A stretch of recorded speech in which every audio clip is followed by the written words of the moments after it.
I have been working on subjects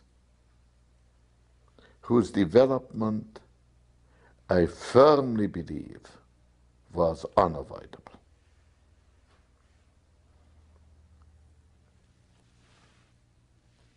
Atomic energy, atomic explosions, nuclear explosions, fusion research. Nobody could have prevented its coming. It came slowly and ineffectually in Germany, because Heisenberg was, I more and more realize, completely and deeply opposed to it under the Nazis, even though he was a good German. In the Soviet Union, all this came without resistance, came strongly, and in the full sense of the word, in a competitive sense.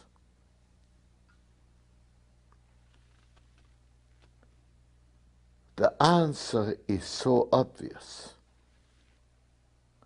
that I hardly dare to ask the question.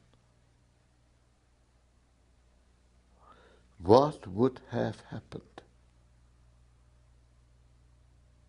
if Stalin got the hydrogen bomb and we did not?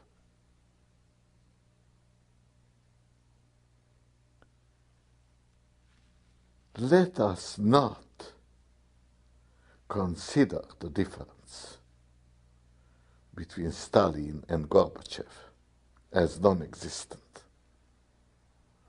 There is a difference.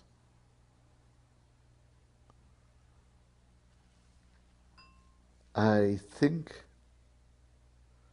I had a little influence.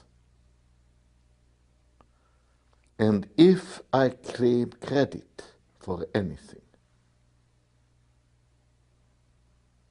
I think I should not claim credit for knowledge, but for courage. It was not easy to contradict the great majority of the scientists who were my only friends in a new country, having left almost everybody behind me, in Hungary and in Europe.